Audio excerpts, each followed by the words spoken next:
ভারত আর পাকিস্তানের high voltage লড়াই শেষ। মাঠের দখল নিয়ে পাকিস্তান বাহিনীকে 61 রানে ধুলোয় মিশিয়ে দিয়েছে আমাদের টিম ইন্ডিয়া।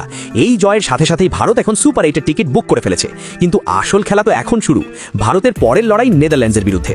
আপনারা হয়তো ভাবছেন নেদারল্যান্ডস তো ছোট টিম, ভারত সহজেই জিতে যাবে, কিন্তু না। এই ম্যাচটা ক্যাপ্টেন সূর্যকুমার যাদব আর কোচ গৌতম গম্ভীরের কাছে নিজেদের রণনীতি ঝালিয়ে নেওয়ার একটা বড় সুযোগ। আর সেই কারণেই এই ম্যাচে ইন্ডিয়ান টিমে একটা নয়, দুটো বড় পরিবর্তন করা হয়েছে। কেন এই বদল, কিসের জন্য এই ঝুঁকি, সবটা বলবো এই ভিডিওতে। পাকিস্তানের বিরুদ্ধে ভারত জিতলেও একটা চিন্তা কিন্তু থেকেই যাচ্ছিল, আমাদের ওপেনিং জুটি। অভিষেক শর্মা গত ম্যাচে একটু অস্বস্তিতে ছিলেন। আসলে ম্যাচের আগেই ওনার পেটে ইনফেকশন হয়েছিল, শরীরটা ঠিক সায় দিচ্ছিল না। তাই টিম ম্যানেজমেন্ট ঠিক করেছে এখন ওকে জোর করে খেলিয়ে শরীর আর খারাপ করার দরকার নেই। অভিষেককে বিশ্রাম দেওয়া হয়েছে যাতে ও পুরোপুরি ফিট হয়ে ফিরতে পারে। আর ওনার জায়গায় ওপেনিং করতে কাকে নামানো হচ্ছে জানেন? টিম ইন্ডিয়ার অভিজ্ঞ ভরসা সঞ্জু স্যামসনকে। হ্যাঁ, খবরটা একটু চমকে দেওয়ার মতো হলেও রণকৌশল কিন্তু একদম খাপে খাপ। দ্বিতীয় বড় বদলটা হয়েছে বোলিং বিভাগে। কুলদীপ যাদবকে এই ম্যাচের বাইরে রাখা হয়েছে। শ্রীলঙ্কার পিচে স্পিনাররা সুবিধা পাচ্ছিল, তাই কুলদীপ ছিল তুরুপে তাস। কিন্তু আমদাবাদের পিচ বলছে অন্য কথা। এখানে পেসাররা বেশি দাপট দেখাবে, তাই কুলদীপের জায়গায় টিমে ফিরেছেন আমাদের ইয়র্কার স্পেশালিস্ট আর্শদীপ সিং। এখন আপনাদের মনে প্রশ্ন আসতেই পারে যে খেলাটা কবে আর কোথায় হবে। ঘড়ির সময়টা মিলিয়ে নিন। 18 ফেব্রুয়ারি বুধবার আমদাবাদের নরেন্দ্র মোদী স্টেডিয়ামে হবে এই ধুমধুমার লড়াই। ভারতীয় সময় অনুযায়ী সন্ধে 6:30টায় টস হবে, আর ঠিক 7টা থেকে শুরু হবে আসল অ্যাকশন।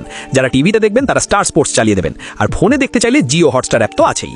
এবার চলুন দেখে নিই সেই 11 জন যোদ্ধাকে যারা আজ মাঠে নামছে। ওপেনিংয়ে নামছেন সঞ্জু স্যামসন আর ঈশান কিষান। সঞ্জুর অভিজ্ঞতা আর ঈশানের মারকুটে মেজাজ, এই বাঁহাতি আর ডানহাতি কম্বিনেশনটা কিন্তু বোলারদের মাথা খারাপ করে দেওয়ার জন্য যথেষ্ট। গত ম্যাচে ঈশান 40 বলে 77 রানের যে ইনিংসটা খেলেছিলেন, সেটা দেখলেই বোঝা যায় উনি এখন ঠিক কতটা ফর্মে আছেন। 3 নম্বরে থাকছেন টিম ইন্ডিয়ার নতুন হার্টথ্রব তিলক বর্মা। শুধু রান করা নয়, ইনিংসকে টেনে নিয়ে যাওয়ায় ওনার জুরি মেলা ভার। 4 নম্বরে স্বয়ং ক্যাপ্টেন সূর্যকুমার যাদব। ওনার জন্য মাঠের কোনো কোনাই নিরাপদ নয়। 360 ডিগ্রি শট খেলে বোলারদের লাইন লেংথ সব গুলিয়ে দেন স্কাই। 5 নম্বরে থাকছেন হার্দিক পান্ডিয়া। ব্যাট হোক বা বল, হার্দিক যখন ফর্মে থাকেন তখন ম্যাচ ভারতের পকেটেই থাকে। এরপর আসছেন পাওয়ার হিটার শিবম দুবে।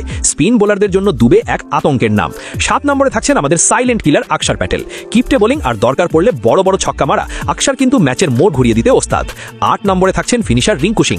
শেষ কয়েক ওভারে রিঙ্কু যখন ক্রিজে থাকেন তখন অসাধ্য সাধন হওয়াটাও জলভাত। 9 নম্বরে নামবেন জসপ্রীত বুমরা। বুমরা যখন বল হাতে দৌড় শুরু করেন তখন ব্যাটারদের বুক কেঁপে ওঠে।